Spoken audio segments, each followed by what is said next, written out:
नमामि धन्वन्तरिमादिदेवं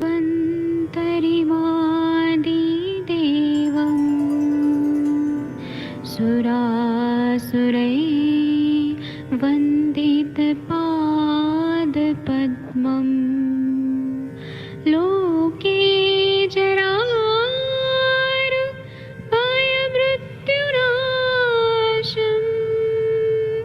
दातारमीशं विविधौषधीनां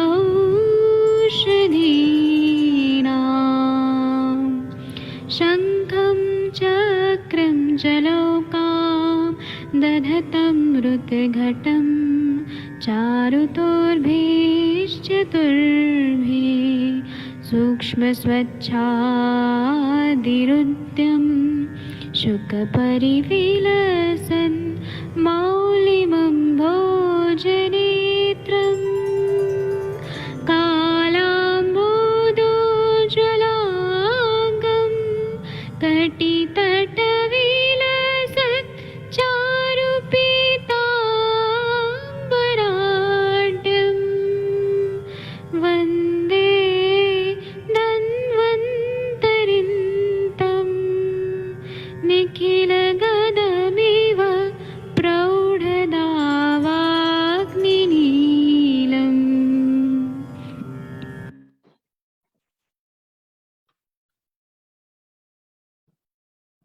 प्रणाम सभी लोगों को, मैं वैद्य अरविंद पाठक प्रणाम सभी लोगों को, मैं वैद्य अरविंद पाठक आप सभी लोग का स्वागत करता हूं। सभी लोगों को कोटि कोटि प्रणाम करता हूं।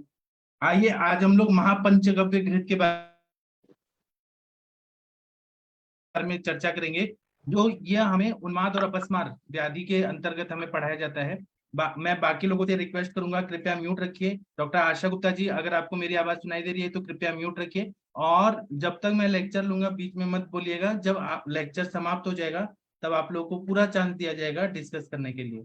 बीच में अनम्यूट करके कृपया पूरे सेशन को बर्बाद ना करिए, डिस्टर्ब ना करिए, ये मैं रिक्वेस्ट करता हूँ, क्योंकि आप लोग श्रेष्ठ चिकित्सक हैं और सभी लोगों को बहुत श्रेष्ठ बुद्धि दी गई है। तो आप लोग को खुद मालूम है कि क्या सही है क्या गलत है। मैं यहाँ पर कुछ लोगों को होस्ट भी बना देता हूँ, अगर नेटवर्क प्रॉब्लम हो जाएगा तो आप लोग उसको सेशन को चलते रहने दीजिएगा। अभी हम लोग महापंचगव्य घृत जब हम पढ़ते हैं तो 5 गव्य आप लोग को मालूम है, गाय के जो गाय का दूध होता है, गाय का घी होता है, गाय का गोबर होता है, गोमूत्र होता है, गाय का दही होता है, इससे बनाया जाता है। और उसके साथ में कुछ और भी द्रव्य मेडिसिन डाल के बनाया जाता है। और वो कौन कौन से व्याधियों में किस तरह से उपयोगी हो सकता है होता है, यह हम लोग चर्चा करने वाले हैं। सबसे पहले चरक चिकित्सा स्थान जो 10th चैप्टर है, उसमें 18 से 24 नंबर का जो श्लोक है, उसमें अगर हम लोग देखते हैं तो क्या बताया है।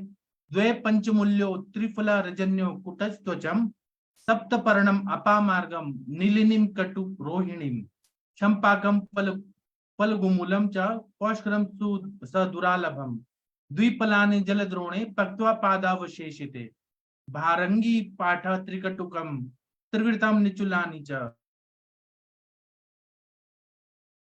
श्रेयसी माटकी मुर्वम दंतिम भुनिम्ब चित्रको द्वे सार्वे रोहिषम च भूतिकमदयन्तिकां क्षिपेत पिष्ट्वा शमात्राणि तेन प्रस्थम घृतात् पचेत् गोशकृत रसादद्यम्ल क्षीरमूत्रे च तत्समये पंचगव्यमिति ख्यातम महत्तद् अमृतोपमम् अपस्मारे तथोन्मादे शव यथा उदरेषु च गुल्माशः पाण्डुरोगेषु कामलायां हलिमके शस्यते घृत में तत्तु प्रयोक्तव्यम दिने दिने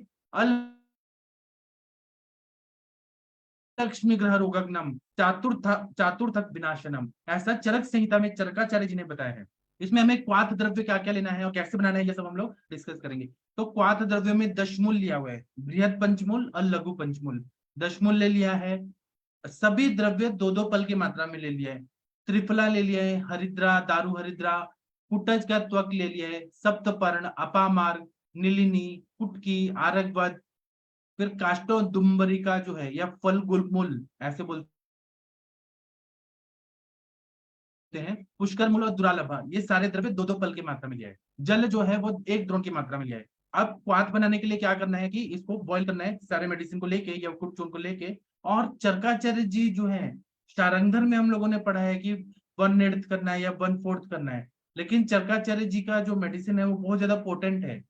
तो यह बोलते हैं कि आप ना क्या करिए कि एक द्रोण का आप लोगों को एक चतुर्थांश करना है, 1/4 करना है, 1/8 नहीं करना है जैसे शारंगधर जी कहते हैं, 1/4 करना है। और इसमें कल्क द्रव्य कुछ डालना है ऊपर से। तो कल्क द्रव्य में भारंगी है, पाठा है, त्रिकटु है, त्रिवृत है, फिर निचुल है, हिज्जल नाम की वनस्पति है, चव्य है, आड़की, मुरवा, दंती, भूनिम्ब, चित्रक, सारीवा द्वय और रोहिष, भूतिक, मध्यंतिका, ये सारे द्रव्य एक कक्ष की मात्रा में लेना है। मध्यंतिका भी डाला है, मेहंदी भी डाला हुआ है इसमें। फिर हम लोग देखते हैं तो इसमें घृत है, 1 प्रस्थ की मात्रा में लिया है। बाकी इसमें द्रव्य है तो इसमें गोबर का रस। अब ये पंचगव्य घृत है। जिन लोग जो भी जैसे इस्लाम धर्म में ये एकदम स्ट्रिक्टली मना किया गया है कि गोमूत्र नहीं यूज करना है, गाय का गोबर यूज नहीं करना है। लेकिन हमारे चरकाचार्य जी ने जो मेडिसिन के पर्पस यूज किया है उसमें महापंचगव्य घृत है, उसमें गाय का गोबर का रस है और गोमूत्र है। तो अभी हमारे पास जब पेशेंट आते हैं ना कि जिनको जैसे मुस्लिम धर्म के हैं, अब वो लोगों को हमें धर्म भ्रष्ट नहीं करना है, ठीक है। हम अपने तरफ से कोशिश करें कि हम उन लोगों को ये महापंचगव्य घृत ना दे। लेकिन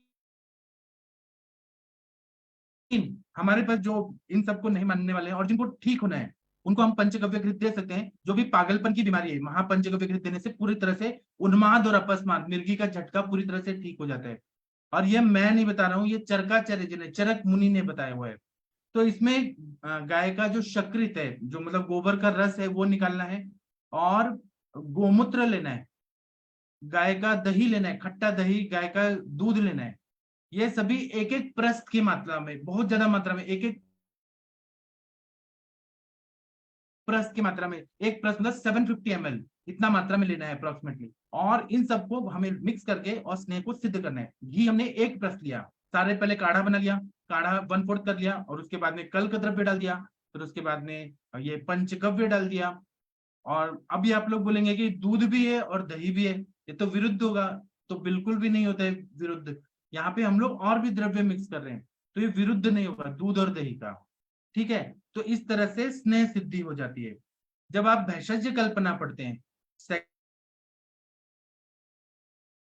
सेकेंड ईयर में, तो उसमें घृत सिद्ध होने की क्या लक्षण बताए हैं और तेल सिद्ध होने के क्या लक्षण बताए हैं। यथा फेनोद्गमस तेले फेन संतिष्ठ सर्पिषि, जब फेन का उद्गम होता है मतलब झाग झाग आने लगता है तो हमारा तेल सिद्ध हो जाता है। ये सेकेंड ईयर में आप लोगों ने पढ़ा है। और जब फेन आना, झाग आना, जब हम क्वाथ मेडिसिन बना रहे हैं, जब झाग आना बंद हो जाता है तो घृत सिद्ध हो जाता है, जो भी घृत कल्पना है। और उसके बाद में हम लोग क्या करते हैं, वो घृत या तेल जो बना है वो कैसा बना है, मृदु पाकी है, मध्य पाकी है या खर पाकी है, वो हम परीक्षा करते हैं। तो जो नीचे का जो भाग रहता है ना, जिसको हम पूरा यवकुट चूर्ण का नीचे का जो भाग रहता है उसको निकालते हैं और उसको हाथ में लेके और बत्ती टाइप बनाते हैं। अगर वो टूट जाए तो वह क्या होता है, खर पाकी होता है, मतलब वो ज्यादा उसमें खरता आ गई है वो मेडिसिन में। अगर वो थोड़ा टूटे, थोड़ा चिपचिपा रहे तो वो मध्य पाकी होता है। और बहुत ज्यादा लिबलिबापन जैसा रहे और वो बर्ती जैसा बन जाए तो वह मृदु पाकी होता है, ठीक है। तो ऐसा हमारे आचार्य लोगों ने कहा है कि अगर हमें नस से देना है कोई भी मेडिसिन का, तेल का या घी का, तो हमें मृदुपाकी जो रहता है वही तेल या घी का प्रयोग नस्य के लिए करना है। अभ्यंग अगर करना है हमें, मतलब बॉडी में मालिश करना है कोई तेल का या घी का, तो हम लोगों को खर पाकी का यूज करना है। और मध्य पाकी का यूज जो है, मध्य पाकी मतलब मीडियम, वह बस्ती में यूज कर सकते हैं या नस्य में कर सकते हैं। आजकल मार्केट में जो शीरबला आता है या फिर पंचेंद्रिय वर्धन तेल आता है, अणु तेल आता है, वचा तेल आता है, वो ज्यादातर खरपाकी होता है, जो कंपनी में रहता है। वो खरपाकी नाक में डालते ही इरिटेशन होता है। एक बार तो सर बता रहे थे, कोई तो सर, कि हमने नाक में डाला षड तेल और पेशेंट को चक्कर आने लगा, इतना ज्यादा इरिटेशन हुआ, मतलब खरपाकी था। हमें नस्य के लिए बिल्कुल भी खरपाकी मेडिसिन नहीं डालना है। हम लोग आयुर्वेद के डॉक्टर हैं, हमें हर मेडिसिन के बारे में जानकारी होनी चाहिए कि हमारा मेडिसिन पेशेंट को तकलीफ नहीं दे, पेशेंट को तकलीफ से हमें निकालना है। इसीलिए हर मेडिसिन को हमें खुद जांच करना चाहिए, खुद नाक में डाल के देखिए कि मृदु पाकी है कि खर पाकी है। ठीक है, अब हम लोगों ने ये जो द्रव्य देखा, तो इसमें महापंचगव्य घृत में जितने भी द्रव्य हैं तो वह सब कैसे हैं, जैसे कि आरगवद है, कुटकी है, अपामार्ग है, ये सब कैसे हैं कि अधोमार्ग से शोधन करने वाले हैं। मतलब ये महापंचगव्य घृत लेते हैं ना, तो पेशेंट को अपने आप पेट साफ होने लगता है, अच्छे से मृदु विरेचन होने लगता है। इसमें बहुलता है, त्रिफला है, नीलिनी, आरगवद, फल्गु। और दूसरा क्या है कि दशमूल और पुष्कर मूल डाला हुआ है। दशमूल और पुष्कर मूल क्या है, वायु का अनुलोमन करता है। जहां पर भी वायु रुका हुआ है, अभी अब अपस्मारक का कंडीशन सोचिए, जिनको मिर्गी का झटका आ रहा है। अब मिर्गी का झटका आ रहा है, आदित्य सर अच्छे से बताएंगे, जो सीजर के पेशेंट होते हैं उनमें क्या होता है, शॉर्ट सर्किट होता है, ब्रेन के जो सिग्नल्स रहते हैं शॉर्ट सर्किट होता है, यहाँ से वहां, वहां से यहाँ, जैसे कि बिजली के तारों में शॉर्ट सर्किट होता है, उसी तरह से वहां पे प्राणवायु मतलब विकृत हो जाती है बहुत ज्यादा। वायु वहां पे इतना ज्यादा झटके लाती है। मिर्गी का झटका आप लोगों ने देखा होगा, मुंह से झाग आता है, पेशेंट को बार बार सीजर्स होते हैं, कन्वर्जन होते हैं। यहाँ पे क्या है, वायु जो है, वायु वायु कैसे है, चल गुणात्मक है। तत्रुक्ष लघु शीता खरस सूक्ष्म चलो नीला, चल गुणात्मक वायु विकृत स्वरूप में संज्ञा व स्त्रोतसों में जाकर और वहां पे पूरी तरह से धाड़ धूड़ ऐसे कुछ कर रहा है, उसकी वजह से अपस्मार का वेग आता है और स्मृति अपगम, स्मृति का नाश हो जाता है। ठीक है, वहां पे वायु का अनुलोमन होना बहुत जरूरी है। वायु को, प्राण वायु का जो गति है वो नॉर्मल होना चाहिए, उदान वायु का होना चाहिए, समान वायु का होना चाहिए, अपान वायु का होना चाहिए, हर वायु को प्राकृत अनुलोमन होना चाहिए, तब भी ये अपस्मार का प्रॉब्लम सॉल्व हो सकता है। तो इसलिए दशमूल और पुष्कर मूल डाला हुआ है, ये वायु का अनुलोमन करने वाले द्रव्य हैं। उसी तरह से हल्दी दोनों डाला है। कौन से हल्दी डाले हैं, तो हल्दी और दारू हल्दी। दारू हल्दी मतलब जो लकड़ी वाला हल्दी होता है, और नॉर्मल हल्दी होता है वो रूट वाला हल्दी होता है, मतलब उसमें हल्दी का मूल होता है। ठीक है, ये दोनों अलग अलग टाइप के हैं, लेकिन हरिद्रा जो बोलते हैं तो दोनों हल्दी रहता है। कुटज जो रहता है, कुटज आप लोग मालूम है, कुटज को हम लोग सिंहास से बोलते हैं। कुटज जो रहता है डिसेंट्री की भी दवाई है, बहुत अच्छा, तो वह भी डाला हुआ है। कुटकी डाला हुआ है। कुटकी जो है, ये सब सेकंड ईयर में आप लोगों ने द्रव्य गुण में पढ़ा हुआ है कि कुटकी जो है वह सार के विभाजन को अच्छा करता है, यकृत को उत्तेजना देता है, मल का भेदन करता है, संज्ञा स्थापन भी करता है, ब्लड को प्यूरिफाई भी करता है। और हमारे आरोग्यवर्धिनी में या लीव 52 में भी कुटकी डाला है। रस पाचक, पटोल इंद्र कुटकी, रस पाचक, रक्त पाचक सभी में कुटकी डाला हुआ है। तो यह रसगत आम का पचन करता है, रक्तगत आम का पचन करता है। इसलिए कुटकी बहुत ही इंपॉर्टेंट द्रव्य है, जो हर स्रोतों को शुद्ध करता है। जहां जहां रस व स्रोत, रस वाहिनियां जा रही है, रक्त वाहिनियां जा रही हैं, सभी स्रोतों को शुद्ध करने का, कचरा पूरा तरह से साफ करता है, क्लींजिंग करता है, माइक्रो सर्कुलेशन को अच्छा करता है। ठीक है, यकृत का भी कार्य अच्छा करता है, धात्वग्नि का कार्य अच्छा करता है, भूताग्नि का काम अच्छा करता है, जाठराग्नि का कार्य अच्छा करता है। कुटकी बहुत इंपॉर्टेंट द्रव्य है, वो डाला हुआ है।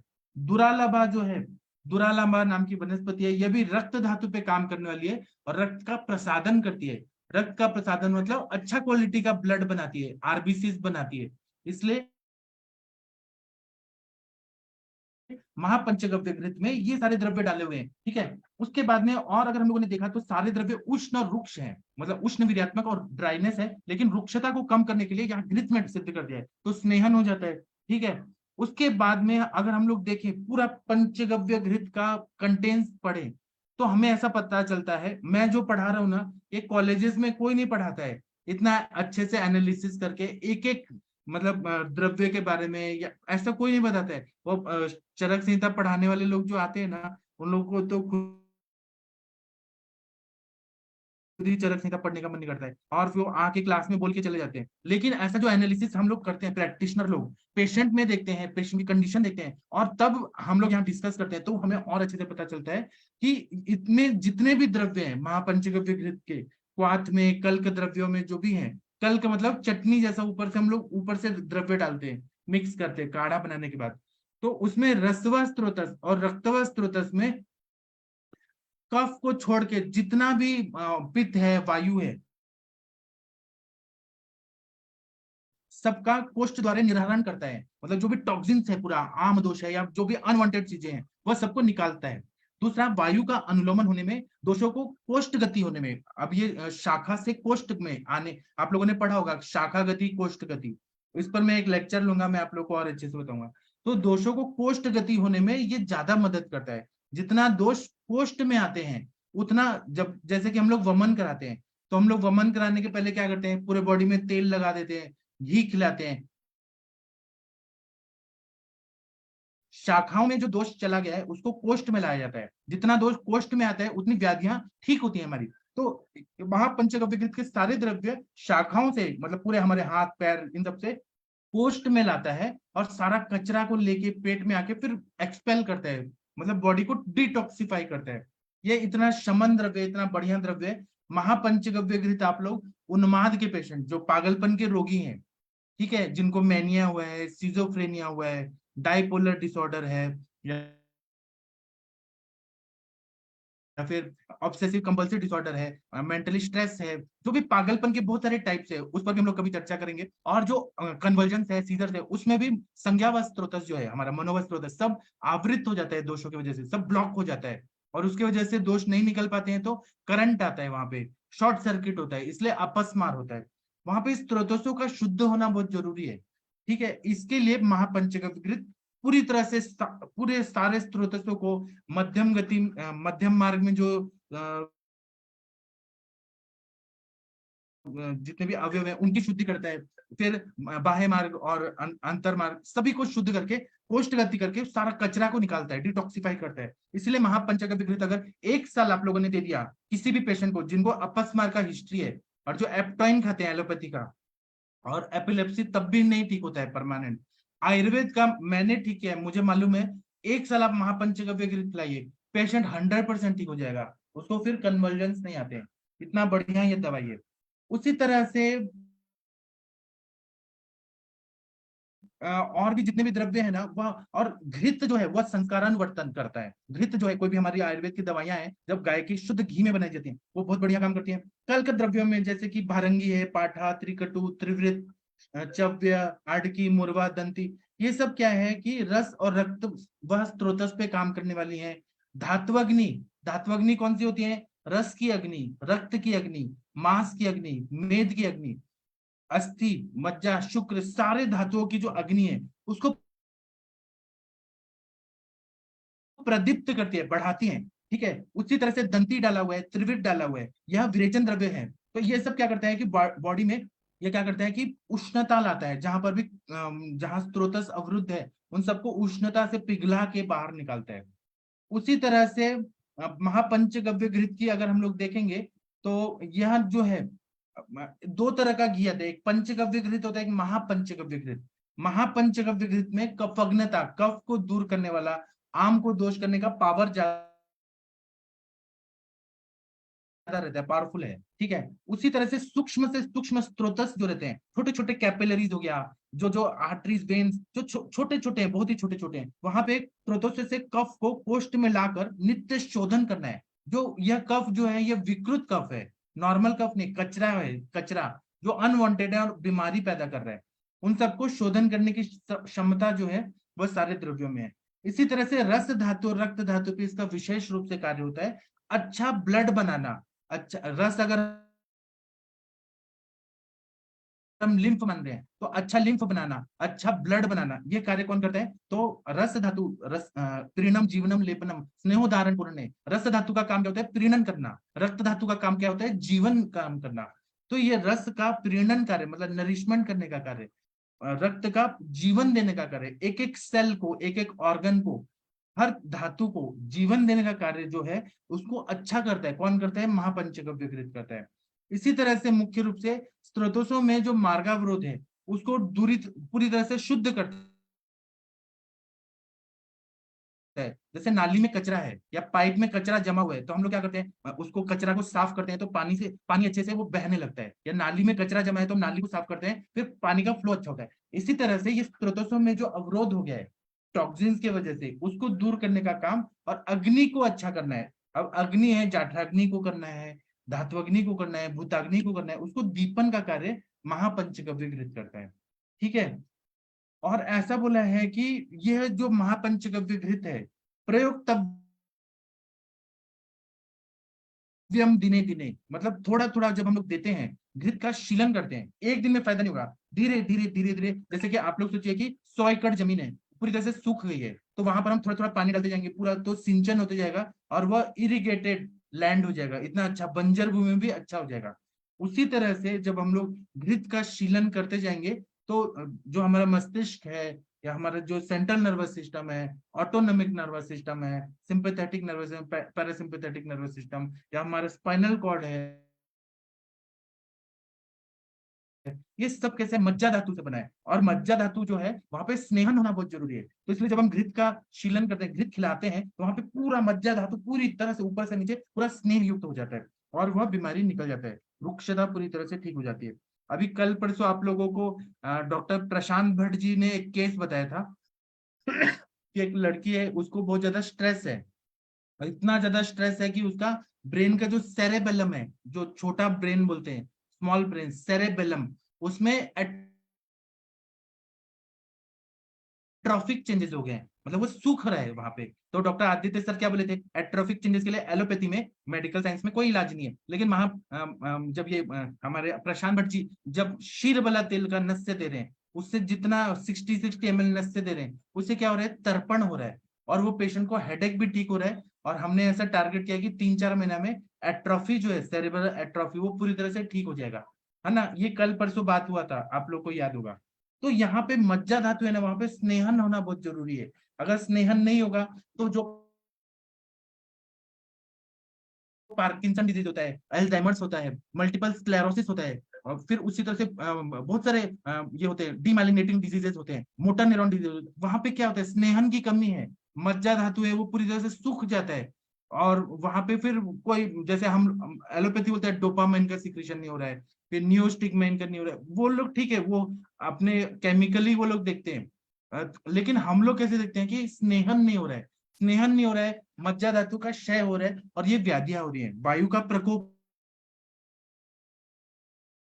हो रहा है। वहां पे वायु जो है रुक्ष गुण से बढ़ा हुआ है, मज्जा में जाके वायु रुक्ष गुण से बढ़ा है, रुक्षता मतलब ड्राइनेस, बहुत ज्यादा ड्राई हो रहा है, उसमें स्नेहन होना चाहिए। और स्नेहन होने के महापंचगव्य विकृत अगर हम लोग नस्य के रूप में, बस्ती के रूप में, खाने के रूप में अगर प्रयोग करते हैं, बहुत अच्छा फायदा हो जाता है। अभी आप लोग कुछ बोलिए, मैं थोड़ा देर के बाद फिर बोलूंगा। मैं कंटिन्यू बोल रहा हूँ तो मैं थक गया।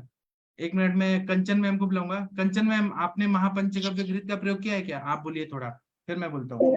प्रणाम सर। जी मैंने तो मैम। यूज नहीं किया है सर, पर मैंने मतलब इतना अच्छा आपने बताया, इसको इतना अच्छे से एक्सप्लेन किया है, मैं इसको जरूर यूज करूंगी। मैंने महाकल्याणक जरूर यूज किया है और कल्याणक यूज किया है, पंचगव्य नहीं यूज किया है। तो सर इसे क्या हम नस्य भी कर सकते हैं, दो दो हाँ, बूंद फिर जैसे? इसमें बस ये बात रहती है, महापंचगव्य घृत का ढक्कन खोलेंगे ना, तो गोमूत्र और गाय के गोबर जैसे बांस आती है, स्मेल आता है। तो अच्छा। हमारे बहुत सारे पेशेंट को नहीं पसंद होता, उसके यही हम्म। है। पर बहुत अच्छा बताया सर आपने, बहुत मतलब पूरा अच्छे से क्लियर कर दिया। जी। जी सर। लेकिन ये परमानेंट, अगर फिट्स का प्रॉब्लम है, जिनको मिर्गी के झटके आते हैं, उनको ठीक करना है, या पागलपन है या स्ट्रेस है बहुत ज्यादा, उनके लिए बेस्ट दवाई है। ठीक है। आप thank you ma'am. Archana ma'am, आपने यूज किया है क्या, या मंदाकिनी मैम, किसने यूज किया है तो कृपया बताइए। हाँ, आरती मैम, आपने यूज किया है महापंचगव्य घृत? प्रणाम sir. Sir ji. Thank you, बहुत अच्छा एक्सप्लेन किया आपने। सर मैंने एपिलेप्सी के बहुत सारे पेशेंट्स में यूज किया है, इसका डेफिनेटली रिजल्ट आता है। जो पेशेंट बहुत सालों से मेडिसिन ले रहे हैं तो उनका डोज कम करने को मिलता है, बट पेशेंट को लंबे टाइम यूज, सर वो पेशेंट जैसे 5-6 महीने के बाद सर वो आयुर्वेद से ऐसा पकना शुरू हो जाता है, तो वो धीरे धीरे वो अपने आप ही इलाज छोड़ जाता है। जो कंटिन्यू करते हैं सर उसमें बहुत ज्यादा फर्क पड़ता है इससे, पंचगव्य घृत से। सर एक आपका ये लेक्चर तिक्त शीर बस्ती पे सुना था सर, उसके बारे में पूछना था, क्या पंचगव्य घृत ऐसा वस्ती के रूप में एपिलेप्सी के पेशेंट में दे सकते हाँ हैं क्या?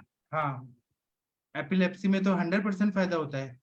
आप क्या नहीं नहीं करिए, सर, तिक्तक शीर तिक्त बस्ती शीर में, बस्ती, जी जी। हाँ, तिक्तक शीर बस्ती में पटोल नाम का वनस्पति है, किरात तिक्त है, यष्टि मधु है, गुड़ुची। और भी आप ले सकते हैं, गुडुचि है। इनको दूध में पका देना है, ठीक है। 100 ml तक शीर पाक हो गया, एक 100 ml पानी, 100 ml दूध, इसमें पका दिया, पकाने के बाद दूध रह गया, छान लिया। और एपिलेप्सी के पेशेंट को आपको मज्जा धातु को अगर अच्छा करना है, एपिलेप्सी क्यों हो रहा है वो आपको एमआरआई रिपोर्ट में पता चल जाएगा कि क्यों हो रहा है एपिलेप्सी। ठीक है, कभी कभी वहां पे ट्यूमर होता है, ब्रेन ट्यूमर होता है, या कोई ना कोई और भी कारण हो सकते हैं वहां पे। तो वो हमें देखना है, फोर्थ वेंट्रिकल में क्या हो रहा है, ये एरिया में, वो एरिया में क्या हो रहा है, वो हमें समझ जाएगा। ठीक है सर। सर तो ये उसके तिरछी बाद में बस्ती में इसको कितनी महापंचगव्य मात्रा? 50 ml मिक्स करके आप बस्ती दीजिए, 50 ठीक है। ml। और ये सर मैडम जी मैंने एडल्ट ना, पेशेंट्स में है? मेरे पास एक बच्ची आती थी 2005 में, उसको हर 7 दिन में फिट्स आते थे और कहीं पर भी, और उसको आंखों के सामने नीला नीला दिखता था और बेहोश हो जाती थी, पूरा वाता अपस्मार था 2005 में। तो वो लड़की हमेशा डिप्रेशन में थी और उसकी शादी भी नहीं हो रही थी और बहुत ज्यादा टेंशन में थे वो लोग। तो मैंने उनको ठीक किया, मैंने मैंने वमन दिया, विरेचन दिया, नस्य दिया, और 3 महीना बस महापंचगव्य खिलाया, 3 मंथ मतलब 12 हफ्ते। उसके बाद मैंने कहा कि आप पूरा एप्टोइन बंद कर दीजिए, एलोपैथी का कोई दवाई नहीं खाना। 2005 से 2023 है, कितने साल हो गया, उस साल से आज तक उस लड़की को फिट्स नहीं आया और कोई दवाई नहीं है। उस लड़की ने मेरा इलाज बंद होने के बाद ये 12th का एग्जाम का बोर्ड का एग्जाम दिया, उसमें वो मेरिट में ही, महाराष्ट्र के मेरिट में ही, और उसके बाद में उसको बीएड करना था, उसका पहले से कि टीचर बना है, वो टीचिंग जॉब में थी, अभी प्रिंसिपल बन गई है। और वो मुझे मिलने आती है कि सर आपने मुझे इतना बड़ा बीमारी से निकाल दिया, मतलब हम आयुर्वेद में बोलते हैं कि जड़ से बीमारी निकालते हैं। सर जैसे बच्चों में देना, जैसे बच्चों में फिब्राइल सीजर्स आते हैं अंडर 5, तो सर उसमें कितनी मात्रा रहेगी? और अगर उसमें अडल्ट को रोज देना है, 1 साल तक देना है, तो कितनी मात्रा रहेगी? 1 टीस्पून सफिशियंट है, 1 टीस्पून शहद के साथ, और शहद और घी विषम मात्रा में, सेम क्वांटिटी में नहीं देना है। ठीक है सर। और और कोई पेशेंट अगर बोले कि हमें खाने में प्रॉब्लम है, जी हमें खा नहीं सकते हैं, कोई बात नहीं, आप बस्ती में दीजिए ना उनको, मात्रा बस्ती में नीचे से दे दीजिए। सर, और अडल्ट डोज कितना रहेगा अगर लगातार किसी को 1 ईयर तक देना हो इसको अभी पंचगव्य देखिए घृत? वो कंडीशन पुरुषम पुरुषम विक्षम वा, मैं अपने प्रैक्टिस में चार चार बड़े टेबल स्पून देता हूँ। ठीक है सर। हाँ, मेरे सर पेशेंट एक बार ठीक हुए तो वो फिर से अपस्मार के पेशेंट नहीं रहते हैं। सर जैसे अब मुझे अपने अगर बेटे के लिए ही देना हो सर, उसको ऐसा कोई सीजर नहीं है, बट उसको जब बुखार होता है तो उसको 4 टाइम्स ऐसा हो चुका, तो सर उसको वो 3 इयर्स का है, तो उसको हाँ, तो कितनी इसका मात्रा में अगर देना हो? और भी यूज क्या, हाँ एक एक चम्मच दीजिए ना सुबह शाम, और इसका क्या यूज है वो भी मैं बता रहा हूँ। एक बार क्या हुआ कि एक पेशेंट को ना फिट्स आता था, एक बूढ़ी आंटी थी, अग्रवाल मतलब अग्रवाल फैमिली की पेशेंट थी, वो मेरे पास आने वाली थी। तो वो जैसे ही कार में बैठने लगी ना मर्सिडीज में, उनको फिट्स इतना जोर से आया और वो गिर गई, और गिरने के बाद वो उनको पत्थर पे सिर टकरा गया और इंटरनल हिमरेज हो गया। तो पूना में सबसे बड़ा एलोपैथिक हॉस्पिटल है, ये रूबी हॉल क्लिनिक करके है, जो अर्चना मैम बताती है ना, सॉरी अनुरिता मैम हमेशा बताती हैं कि मैं रूबी हॉल में गई, रूबी हॉल में गई। तो वहां पे न्यूरो ट्रॉमा सेंटर में उनको एडमिट किया गया, डॉक्टर्स ने सर्जरी किया, उनका पूरा ब्रेन फट गया था, पूरा अंदर ही अंदर इंटरनल हिमरेज हो गया था, अनकॉन्शियस थी, कोमा में थी। तो डॉक्टर्स बोले कि अब तो हम कुछ नहीं कर सकते हैं, अब तो ये जा रही हैं, मतलब डेथ होने वाला है। तो फिर वो लोग ना मेरे पास ही ला रहे थे, तो वो मुझे लेके गए, तो बोले आपको जो करना है करो, हम तो वेंटिलेटर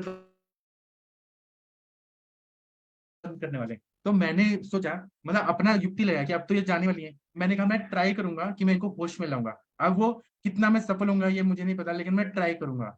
उन लोगों से कंसेंट वगैरह लिखवा दिया, और वो आईसीयू में थी पेशेंट। मैंने क्या किया, ये गाय का मूत्र, गाय का गोबर, यहाँ पे वो था तबेला था गाय का, वहां से मैंने फ्रेश किया, मिक्स किया, और जो मेरा वो ड्रॉपर है ना उसमें मिक्स करके माँ पंचगव्य मिक्स करके, और मैंने जाके उनको नस्से दे दिया। ठीक है, वो 15 ml मैंने नस्से दिया, वो पेशेंट कॉन्शियस हो गई, 5 मिनट बात तो की, सब कुछ की, और उसके बाद में मर गई, डेथ हो गया। तो मुझे ये पता चला कि ये कॉन्शियसनेस मतलब लाता है, ये सच बात है, ये मेरा एक्सपेरिमेंट था न्यूरो ट्रॉमा सेंटर में। वो डॉक्टर भी बोल रहे थे कि अरे आपने कैसे ला दिया, क्या किया। मैंने कहा वो हमारा आयुर्वेद का सीक्रेट है, ये मेरे को है, मतलब अपने आंख से मैंने देखा है कि ये नस्से लेने से स्त्रोतस खुल जाते हैं, स्त्रोतस खुलते, कफ का आवरण दूर होता है और पेशेंट कॉन्शियस हो जाता है। अभी आप लोग भी ऐसा एक्सपेरिमेंट कर सकते हैं। हाँ, आरती में बोलेंगे किड्स में कितना दें, किड्स में तो आप कितना देंगे, 20-25 ml देंगी तिक्तक क्षीर बस्ती, तो 1 चम्मच 2 चम्मच डाल सकती हैं। ठीक है, और कोई कुछ बोलना चाहते हैं तो बोल सकते हैं। महापंचगव्य घृत किसी ने यूज किया है क्या? सर एपिलेप्सी के अलावा भी किसी चीज में यूज कर सकते हैं, हाँ, क्योंकि मैंने अब ये एक कौन कौन से व्याधियों में काम आता है वो सुनिए, और जो मैं पढ़ा रहा हूँ ना इसका मैं पीडीएफ आप लोग को दूंगा। ठीक है, ये लेक्चर होने के बाद आप लोग को ग्रुप में मिल जाएगा। अब ये फल श्रुति सुनिए। अपस्मार जो है ना, अपस्मार मतलब जो मिर्गी का झटका आता है, हम लोगों को चरक संहिता में पढ़ाया गया है। निदान स्थान में 8वां चैप्टर में अपस्मार है, और चिकित्सा स्थान में भी अपस्मार है, सुश्रुत में भी है, वाग्भट में भी है, सभी ग्रंथों में है। तो ये घृत जो है, यह शोधन होने के बाद शमन के लिए, संशमन के लिए उल्लेख किया गया है। यहाँ पे शोधन मतलब वमन विरेचन वस्ती नस्य, नस्य में शिरो विरेचन, ये होने के बाद इसका प्रयोग करने के लिए बोला गया है। इसमें कफनग्धत्व मतलब कफ को नष्ट करने की ताकत ज्यादा होती है। कफग्नत्व ऐसा शक्ति होने की वजह से यह अपस्मार व्याधि में हेतु बल बहुत ज्यादा है, मतलब हेतुओं का सेवन बहुत ज्यादा हुआ है, पेशेंट बहुत ज्यादा डिप्रेशन में है। जब हम बोलते हैं कि काम शोक भयाद वायु और क्रोधात पित्तम, ठीक है, काम से, शोक से, भय से वायु का प्रकोप होता है, क्रोध से पित्त होता है, और बहुत ज्यादा विषाद करने से कफ दोष बढ़ता है। बहुत ज्यादा डिप्रेशन में रहने से वायु का भी प्रकोप होगा, लेकिन कफ का आवरण हो जाता है, तमोगुण बढ़ता है। वहां पे हेतु बल ज्यादा रहता है, पेशेंट 10-10 साल तक डिप्रेशन में रहते हैं कोई ना कोई बात से। वहां पे अल्प मात्रा में भी अगर दे दिया जाए तो भी ये बहुत अच्छा काम करता है। यह हृदय और तत्संबंधित धमनियां जो रहती है, वहां पे कफ का आवरण दूर करता है। मस्तिष्क और मस्तिष्क में जितनी भी धमनियां होती है, धमनियां मतलब आर्टरीज, उन सबका कफ का आवरण जो रहता है उन सब में, उनको दूर करने का क्षमता इसमें अधिक के रूप से रहती है। इतना महाकल्याणक घृत में नहीं है जितना महापंचगव्य घृत में है, ठीक है। और अगर हम लोग गोमूत्र देखें तो उसमें क्षार होता है, अल्कलाइन होता है। क्षार में ऐसा शक्ति होता है कि स्त्रोतों को शुद्ध कर देता है। और गाय का गोबर है ना, वो भी क्षार होता है, तो उसमें अल्कलाइनिटी ज्यादा होता है। और अल्कलाइन जो चीजें रहती है क्षार, उसके बारे में चरक संहिता में क्या बताया हम लोग। जैसे कपड़ा धोने के लिए क्या यूज करते हैं हम लोग, ये सोडा का प्रयोग करते हैं ना, साफ जो रहता है वॉशिंग पाउडर, उसका प्रयोग करते हैं। तो जो ये अल्कली रहता है ना, क्षार, क्षार से बना होता है। या कपड़े धोने का रिन होता है, 501 होता है, जो भी साबुन रहता है उसमें क्षार होता है। आदो क्लेदयति पश्चात विशोषयति, ऐसे बोलता है। पहले क्लेदन करता है, जाग करता है, बाद में पानी डाल दिया तो साफ कर देता है। अब ये नेचुरल, हम केमिकल वाला साबुन यूज करें उससे अच्छा नेचुरल ऐसा क्षार का प्रयोग करें। इसलिए गोमूत्र और गाय का गोबर जिसमें क्षार होता है, वो बॉडी को क्लींजिंग करता है, इसलिए ये डाला हुआ है। जितना स्त्रोत शुद्ध होंगे इंटरनली, उतना ये हमारा बीमारी जड़ से बीमारी निकलेगा, ठीक है। ऐसा एलोपैथी में कुछ भी नहीं है। एप्टाइन वगैरह दिया जाता है, वो रिसेप्टर्स पे काम करता है, वो बीमारी को दबा देता है। पेशेंट कभी ठीक नहीं होता। आप आदित्य सर से पूछिए, आदित्य सर आपका क्या एक्सपीरियंस है, एप्टाइन से पेशेंट परमानेंट ठीक होते हैं क्या वेस्टर्न मेडिसिन से? आदित्य सर अगर आप सुन पा नमस्कार रहे हैं तो सर। कृपया हमें बताइए सर। हाँ सर बताइए। नमस्कार सर। सर हाँ सर। बेसिकली सीजर्स जो होते हैं वो सबसे पहले वातज एरिया में चालू होते हैं। जैसे जैसे वातज एरिया हुए हाथ, पैर, सिर, ये वाले एरियाज में, क्योंकि यहाँ पे प्रोपेंसिटी रहती है।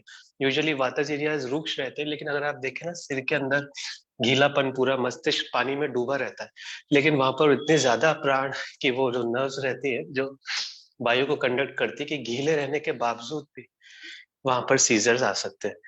तो जैसे मैं उदाहरण दे रहा हूँ। अब मैं आऊंगा इस बात पे कि जैसे स्वर चिंतामणि एक शास्त्र है हमारे इसमें, हाँ, तो वो आप जो नाड़ियों के क्या बोल रहे हैं विज्ञान ना, की। वो हम स्नेहन बोलते हैं उस चीज को, स्नेह युक्त रहता है मज्जा। जी बोलिए जी बोलिए सर, सर, जी सर। बोलिए। हाँ सर जैसे स्वर चिंतामणि जो शास्त्र है नाड़ियों के ज्ञान के लिए, वो बोलते हैं कि वायु इतनी तेजी से मूव करती कि आप संगीत में भी अगर गहरे उतरे तो पहले जैसे वातज एरिया हिलेंगे, जैसे पैर हिलेंगे, हाथ हिलेंगे, उस तरीके से। लेकिन अगर आप उनको हिलने की जगह उसके पहले जो प्रक्रिया होती है, उस स्वर को अगर अंदर ले जाए तो आप दूसरे नाड़ी में उसको ले आ सकते हैं और नाड़ियां खोल सकते हैं। इसलिए बोलते हैं कि एक स्वर को ही बार बार सुनने से नाड़ियां खुलने का चांस। अच्छा सर, मैं इस पे आता हूँ कि जो सीजर्स जो होते हैं, हमारी जो दवाइयां रहती है ना, वो वायु के चलने को रोक देती है। जैसे फेनिटोइन है, तो अगर कोई इंसान लंबे समय फेनिटोइन लेगा, वो पाथवे से ब्लॉक रोक देती है कि वो चले ही ना, डिप्रेस कर देती है। तो प्राण संचार रुक जाता है, तो उम्र हमारी कम हो जाती है जो दवा लेते हैं। तो उनको डिसलिपिडीमिया, फ्लेबीनेस और सारे मेटाबॉलिक डिसऑर्डर्स यंग एज में आ जाते हैं, अगर कोई 10-15 साल से फेनिटोइन कंटिन्यू कर रहा है तो। और फिर जब वो रोकेगा तो फिर से सीजर्स चालू हो जाएंगे, क्योंकि अब तो और ज्यादा प्रोपेंसिटी हो जाएगी। क्योंकि और दूसरी चीज, क्योंकि वो दवा से बस सप्रेस्ड है। दूसरी चीज क्या है, कोई भी चीज जो फाइब्रोटिक हो जाती है, स्कारिंग हो जाती है, खास तौर से ब्रेन में, क्योंकि वहां पे ऑलरेडी सबसे ज्यादा प्रोपेंसिटी है करंट की, मतलब झटके होने की, क्योंकि उसको पूरी बॉडी चलाना पड़ता है। आप तो जो फाइब्रोटिक वो, बोलते हैं यही हम आयुर्वेद में रुक्ष गुण बोलते हैं, रुक्षता, जी खरता, सर, जी सर, पवित्रता। रुक्षता करता, वहां पे जी स्नेहन सर, कम हो जाता है, यही चीज हम आयुर्वेद की दृष्टि से देखते हैं। जी जी सर। तो ऐसी कोई भी औषधि नहीं, हम तो टैबलेट देते हैं, हाँ, बोलिए इंजेक्शन बोलिए देते हैं सर, अच्छा बता रहे हैं। कि जिससे उसमें वापस खरता को खत्म किया जा सके, रुक्षता को खत्म किया जा सके, स्नेह करके उसको वापस रिजनरेट किया जा सके। तो ये बिल्कुल सही बोला आपने कि जो हमारे घृत हैं, जो आपका शीरबला है, इनफैक्ट एक पेशेंट है जिसको सीजर्स आते थे, ल्यूकेमिया का पेशेंट था, एक्यूट लिम्फोब्लास्टिक ल्यूकेमिया का, उसके ब्रेन में फाइब्रोटिक स्कार था। तो उसको उसको पहले भी 3 बार सीजर्स आए थे, इसके बाद वो आईसीयू में गया था। जैसे सीजर्स जब बहुत ज्यादा बढ़ जाते हैं ना, तो सांस चलना भी रुक जाती, क्योंकि पहले तो वातज में आते हैं सीजर्स, जैसे हाथ में, पैर में, हाथ पैर फटकते हैं, सिर हिलता है, फिर आंखें ऊपर जाती है वातज से, फिर ज्यादा बढ़ जाते हैं तो फिर और बढ़ जाता है मतलब जहाँ पे हड्डियां सब, मतलब जैसे हड्डी का ढांचा है वो भी एक तरह से वातज रहता है। तो चेस्ट में जो रेस्पिरेशन हो रही थी ऊपर वाले से अंदर बाहर, वो सांस एक ही तरह कॉन्ट्रेक्शन में चली जाती है जब सीजर्स बढ़ते हैं। तो क्या है, पेशेंट को आईसीयू में इसलिए भेजना पड़ता है कि वो सांस नहीं ले रहा था सीजर्स की जकड़न के कारण। तो इसलिए वो 2-3 बार आईसीयू गया था, उसके सारे पैसे खर्च हुए थे। फिर उसको बाद में सीजर्स आए थे, तो अभी मैंने उसका उसमें ब्रेन में एमआरआई में देखा कि वातज एरिया है, रूक्ष एरिया है, मतलब सॉरी रूक्ष एरिया है जो फाइब्रोटिक एरिया है। तो फिर मैंने उसको आपका शीर वाला बचा तिल भेजा। अभी वो कोई भी दवा नहीं ले रहा है, एंटीपिलेप्टिक, बढ़िया है। और कोल्ड प्रीडिस्पोजिशन, या जब बुखार आता है, जब प्रकोप होता है, जब ठंड का प्रकोप है या जब वात का प्रकोप होता है, तब सीजर्स बढ़ जाते हैं, तो उस वक्त आने के चांसेस ज्यादा रहते हैं। जी जी तो सर, यही आयुर्वेद पता देखिए, चलता आयुर्वेद कितना बढ़िया है कि हम लोग जो स्नेहन का कॉन्सेप्ट है वो एलोपैथी साइंस में है ही नहीं। हम लोग अब स्नेह कम हो गया, रुक्ष बढ़ गया, खरता आ गई, फाइब्रोटिक चेंजेस आ गए, वो बीमारी ठीक नहीं होती है। हम लोग देखिए, और वो आपने सही बोला कि वो वायु का चल गुण को कम कर देता है। जो भी एंटी डिप्रेसेंट, एंटी ट्रैंकुलाइजर दवाइयां, ये सब क्या करते हैं, वायु के चल गुण को रोक देते हैं। अब अगर शैतान बच्चे को आप एक जगह रोकेंगे तो शैतानी तो वो करेगा ही, दूसरी जगह फिर वो आपस में रहेगा। कहीं ना कहीं आप वेगों को रोक रहे हैं सूक्ष्म रूप से, तो वो वेग कहीं और निकलेगा, ज्वालामुखी की तरफ भड़केगा बहुत ज्यादा, इसलिए अपस्मार होता है और वो पेशेंट ठीक नहीं होते। अब हमारा जो है वो कंसेप्ट, ये हम शोधन करते जाते हैं, शुद्धि करते जाते हैं, सारे स्त्रोत, सारे आर्टरीज, वेन्स, और स्नेहन करते जाते हैं, है ना। और वो भी मैंने पंचगव्य में क्या बताया कि सारा अल्कलाइन चीजें हैं। अल्कलाइन मतलब गोमूत्र है, गाय का गोबर का रस है। ये क्या करता है, जैसे हमारा साबुन का जो सोडा होता है वो कैसे कपड़े धो देता है, कचरा को निकालता है, वैसे हमारे स्त्रोतों को शुद्ध करते जाता है। इसलिए महापंचगव्य कृत का इतना ज्यादा महत्व है। ठीक है, आप लोग आगे भी बताइएगा, पहले मेरा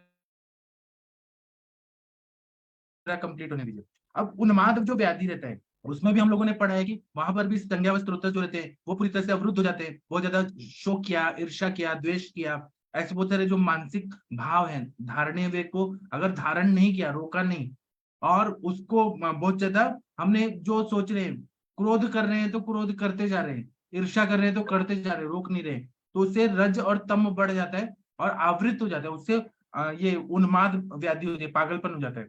तो ये, और जहां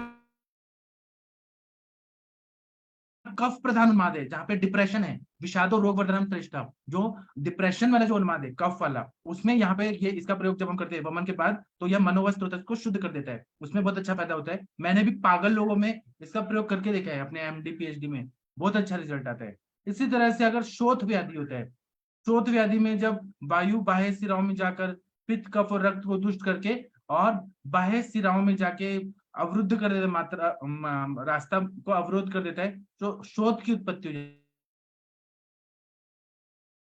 जाती है। वहां पे घृतम तो पित्ता निलज्जय सतिक्तकम, ऐसे बोलते हैं कि तिक्त रसात्मक घृत जो होते हैं वो बहुत अच्छा काम करता है। तो पित्तवात प्रधान तिक्त युक्त जो घृत है उसमें महातिक्त घृत भी है, महापंचगव्य घृत भी है, ये सब का प्रयोग जब हम लोग करते हैं तो वह कफ और वायु को पूरी तरह से शुद्ध कर देता है। और दूसरा क्या है कि बहुत सारी व्याधि होती है जो दुष्ट अन्न खाने से, खराब अन्न खाने से, फिर उसी तरह से विरुद्ध अन्न खाने से, वह क्या करता है, शरीर में गर्भ विष, एक तरह से पॉइजन तैयार करता है। तो तो वहां पे हृदय भी दूषित होता है, मन भी दूषित होता है, मर्म स्थान भी दूषित होते हैं। तो ऐसे में, या फिर अभिघात जन्य जो शोथ होता है, जहाँ पे इंजरी हो गया है, मर्म पॉइंट पे इंजरी की वजह से शोथ हो जाता है, वहां महापंचगव्य विकृत का उपयोग करने से 100% फायदा होता है। आपके पास भी जब भी एक्सीडेंटल केसेस आए और जहां पर स्वेलिंग हो और माइंड का इन्वॉल्वमेंट हो या स्पाइनल इंजरी हो, वहां पे महापंचगव्य विकृत का प्रयोग करने से 100% आप लोगों को फायदा होने वाला है। इसी तरह से गुल्म व्याधि में इसका प्रयोग करते हैं, अर्श व्याधि में, पांडु में, कामला व्याधि में, हलीमक में। हलीमक जो रहता है वो आगे का स्टेज रहता है कामला का, उसमें अच्छा काम करता है। चातुर्थक ज्वर में बहुत अच्छा काम करता है। और बहुत ज्यादा जो ग्रह रोग मतलब जैसे कोरोना वायरस, ऐसे जो बाह्य जंतुओं से जो होता है, उसमें भी इसका प्रयोग करने से फायदा होता है। और जहाँ कफोदर रहता है, कफ वाला जो उदर व्याधि है, उसमें भी इसका प्रयोग करने से बहुत अच्छा फायदा होता है। और इसका प्रयोग हम लोग शोधन होने के बाद शमन के लिए प्रयोग करते हैं, या कफग्न कार्य करता है। कफ प्रधान वायु का अनुबंध जहाँ पे है, उसमें जहाँ पे दोष लीन अवस्था में, लीन मतलब डीपली एनरूटेड है, उसमें बहुत अच्छा काम करता है। ये हृदय को, धमनियों को, महास्त्रोत को शुद्ध करता है। रस को, रक्त को, मांस को, अस्थि को, मज्जा को, शुक्र को भी ये पूरी तरह से शुद्ध करता है। और ये क्या करता है कि संप्राप्ति भंग करने के लिए, और जहां पर भी दोषों के आवरण से मन दूषित हो गया है, माइंड दूषित हो गया है, उसमें ये काम करने में बहुत अच्छा रहता है। जहां पर अभी आप लोगों ने कफज उन्माद के पेशेंट ने नहीं देखे हैं, मैंने देखे हैं। वो पेशेंट जो रहता है ना, वो एक टक कहीं तो देखते रहेगा, अपना कुछ अलग ही दुनिया में रहेगा। वो पेशेंट कोई हरकत नहीं करता है, पागल रहेगा, वो बैठा रहेगा तो अपना ही हंसते रहेगा, अपना ही खुश रहेगा, मतलब वो अलग ही दुनिया में रहता है। वहां पे कफ का आवरण रहता है। पेशेंट को आलस्य होता है, पेशेंट ब्रश नहीं करना चाहता, पेशेंट नहाना नहीं चाहता, और डर्टीनेस बहुत ज्यादा रहता है, अति निद्रा रहती है बहुत ज्यादा, उसका बोलने का, कोई भी काम करने का स्लो हो जाता है बहुत ज्यादा, और उसको किसी से इंटरेस्ट नहीं था, एकांत प्रियता, ऐसा कफज उन्माद में बताया। वहां पे कफ को निकालना बहुत जरूरी है, इसलिए वमन कराएं या विरेचन कराएं, शोधन करने के बाद महापंचगव्य विकृत देने से पूरी तरह से वो कॉन्शियस हो अच्छा हो जाता है। लेकिन लॉन्ग टर्म में इसका प्रयोग करना चाहिए। और यह सूक्ष्म स्रोतों में कफ को कोष्ठ में लाकर नित्य शोधन करता है, धात्वग्नि को बढ़ाता है। और जीर्ण से जीर्ण अपस्मार में, जहाँ पे हेतुओं का बल ज्यादा है, हेतु सेवन ज्यादा हो रहा है, हेतु बल मतलब ज्यादा पेशेंट डिप्रेशन में रह रहा है। और ये उन्माद अपस्मार किसको होता है, पागलपन और मिर्गी किसको होता है, जो अवर्स तत्व के लोग रहते हैं, जो मन से कमजोर रहते हैं। अभी मोदी जी है या फिर राहुल गांधी, उनको उन्माद अपस्मार कभी नहीं होगा, क्योंकि वो मन से स्ट्रांग है। वो लोग को ना कितना भी बुरा चीज हो, लेकिन वो मतलब जो लोग प्रवर तत्व रहते हैं ना, वो लोग को उन्माद अपस्मार कभी नहीं होता है। जो मन से कमजोर रहते हैं और उनमें एपिसोड्स बहुत ज्यादा होते हैं, उन लोगों को ही उन्माद अपस्मार होता है। ठीक है, इसको ध्यान में रखिएगा। अभी आप लोग बताइए, मंदाकिनी मैम आप कुछ बोलना चाहती हैं तो बोल सकती हैं। हाँ सर, एक्चुअली सर मैंने ना महापंचगव्य घी तो नहीं यूज किया, लेकिन हाँ पंचगव्य जरूर घी यूज किया था। तो ज्यादा दिन नहीं दे पाई थी मैं, अपने घर में ही देना था मेरे को उसको, मतलब शुरू से ही अपस्मार था, कफज अपस्मार था, ठीक था, उसको फायदा मिला था, लेकिन बंद हो गया। सर कल का मैं इंसिडेंट सुनाती हूँ। मेरे घर में ही मेरी चाची जी की तबीयत बहुत ज्यादा खराब हो गई थी, और कुछ भी नहीं मालूम पड़ा था। वो उनको मतलब बहुत ज्यादा उनको ना कमजोरी था, जबकि उनको मतलब डायबिटीज वो शुगर भी नहीं था उनको, और उनका बीपी भी उतना हाई नहीं होता है। और उनको ना ऐसे टाइफाइड था, ऐसा उनको लग रहा था, लेकिन किसी ने जांच नहीं कराई थी। वो अचानक से दिखाने गई डॉक्टर को, दिन भर सोती रहती थी और बाहर का ही मतलब खाती रहती थी। फिर अचानक से क्या हुआ कि वो दवा दिया, तो उन्होंने मेरी चाची जी को टेल्मिकाइन सीटी 40 mg का दे दिया। नहीं और जो मैं जैसे दवाई दे रही हूँ ना, उसे बढ़ जाएगा इसका खून वून धीरे धीरे, टाइम बाकी लगता लोग है म्यूट रखिए। दवाई में, देखो टाइम लगता है। वो एग्जाम आ गया ना आशा एकदम से, गुप्ता वो मैम, पढ़ नहीं पा रही, इसके उसे चढ़वानी तो वो आशा चढ़वा गुप्ता दी। मैम अगर आप सुन पा रही हैं तो और मैं म्यूट कहती भी रखिए। नहीं बहुत होगी, अगर वो एग्जाम ही होता ना, पढ़ नहीं पाएगी, दे आशा गुप्ता मैम बहुत ज्यादा गुस्से में है। हाँ ठीक है, मंदाकिनी मैम बोलिए। तो सर उन्होंने टेल्मिकाइन सीटी 40 दिया, और उसको देने के बाद मेरी चाची जी की हालत बिगड़ गई। वो ऐसे स्टैमरिंग करने लग गई बुरी तरीके से। मेरी मम्मी ने पूछा कि कैसी तबीयत है, क्या है, पानी पियो, आ आ पी लिए, मतलब जैसे बच्चे बोलते हैं ना, ऐसे तुतला तुतला के बोलने लगे। अब सब लोग घबरा गए, क्या हुआ। वो दिन भर सोए जा रही थी, एकदम इतना गैस चढ़ रहा था पेट में, उनके डकार डकार लिए जा रही थी। फिर वो मेरे से इन लोगों ने फोन करके पूछा कि देखो तो कौन सी दवा रिएक्शन कर गई, क्या हुआ। बाकी उसमें एक रेंटेक वगैरह थी, और एक इनकी एंटीबायोटिक थी, सिटिकाइन थी, एक टेल्मिकाइन सीटी था। मैंने कहा देख लो यही टेल्मिकाइन बंद कर दो, इसको बंद करो। और सर मैंने तुरंत उनको जो है नस्य करवाया। उनको मैंने फटाफट बोला कि तुम्हारे पास अगर घी है तो घी से नस्य करो। सर उसने 4-4 बूंद गाय का देशी घी उसने नाक में डाला, और जैसे ही नाक में डाला उनके कफ निकला, और उसका बाद उनका तुरंत सिर हल्का हो गया। फिर उसके बाद आज सुबह हम लोगों ने उनकी जांच वगैरह कराई, तो उसमें सर उनका थोड़ा सा टाइफाइड बढ़ा हुआ है, हल्का सा यूरिक एसिड 1-2 पॉइंट बढ़ा हुआ है, बाकी और कुछ भी नहीं है। फिर आज फिर से हमने उनको फिर वही दीपन और लंघन पाचन पे रख दिया है, और अणु तेल दे दिया। मैंने कहा अणु तेल का नस्य देने के लिए उसको बोला है। आज बेटर है पहले से, कल से अब बहुत अच्छी हो गई हैं। सर ये टेल्मिकाइन का था बहुत बड़ा साइड इफेक्ट, तो सर ऐसे मैंने घी से नस्य देके उनको ठीक किया। Thank you ji thank you. और कोई कुछ बोलना चाहते हैं महापंचगव्य घृत पे? किसी का अनुभव कुछ शेयर करना चाहते हैं तो करिए। सर मैंने इसको ओसीडी वाले पेशेंट में यूज किया था सर। उनको काफी सर इससे फायदा हुआ था सर। वो अपने में ही रहती थी, उसको कफज उन्माद जैसा ही जो आपने लक्षण बताए सर आपके माधव निदान वाले लेक्चर में भी सर, उसको काफी लक्षण उस जैसे थे। वो एक ही जगह पे बैठे रहते थे और बहुत गंदगी उनको पसंद थी, तो सर उसमें काफी उसको अच्छा लाभ हुआ। वो अपने बच्चे को भी रिकॉग्नाइज नहीं करना चाहते थे, मतलब अपने बच्चे से भी वो बात नहीं करना चाहते थे, इतना ज्यादा ओवर डिप्रेशन स्टेट में था। उनको sir long term around 6 month sir उनको दिया था, तो उसके बाद सर उनका लाइफ की और इंटरेस्ट जो है वो काफी बढ़ गया था सर। पर सब बस्ती नहीं दिया सर, सिंपल उसको ओरल पंचगव्य घृत और ताप्या दिलो सर ट्रीटमेंट में दिया था मेन। जी बहुत अच्छा बताया मैम। और कितना डोज में दिया था मैम आपने? सर तब मैं सर उनको जैसे सर 10-10 20-20 ml तक सर उनको दिया था, और एक बार सर उनको विरेचन भी कराया था इसी पंचगव्य घृत से सर। पंचगव्य घृत और महातिक्त घृत है सर, दो चीज मिला करके सर उनको घृत मतलब उससे विरेचन कराया था, थोड़ा दोनों हाफ हाफ की डोज में ऐसे करके 7 डेज देकर सर उनको विरेचन कराया था सर। उनको ओसीडी का स्वीयर इशू था, बार बार सर वो हाथ ही वॉश करते रहते थे, कहीं भी हाथ लग जाता था हाथ धोने शुरू कर देते थे, ऐसा बहुत सालों से कर रहे थे सर। उनको सर काफी रिलीफ हुआ था इससे, विरेचन कराया था सर उसके बाद। फिर उसके बाद सर इनको कंटिन्यू दिया 3 to बहुत 6 अच्छा मंथ्स बताया दिया मैम, था। Thank you. Yes, sir. जी ठीक है, बाकी लोगों ने यूज किया है तो बता सकते हैं अपना एक्सपीरियंस।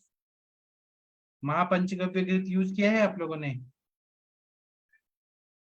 नहीं? तो ठीक है, मैं अभी का सेशन बंद करता हूँ, फिर हम लोग 8:15 पे मिलते हैं। थैंक यू, प्रणाम, गुड नाइट, शुभ रात्रि। 8:15 पे मिलेंगे अब। Thank you.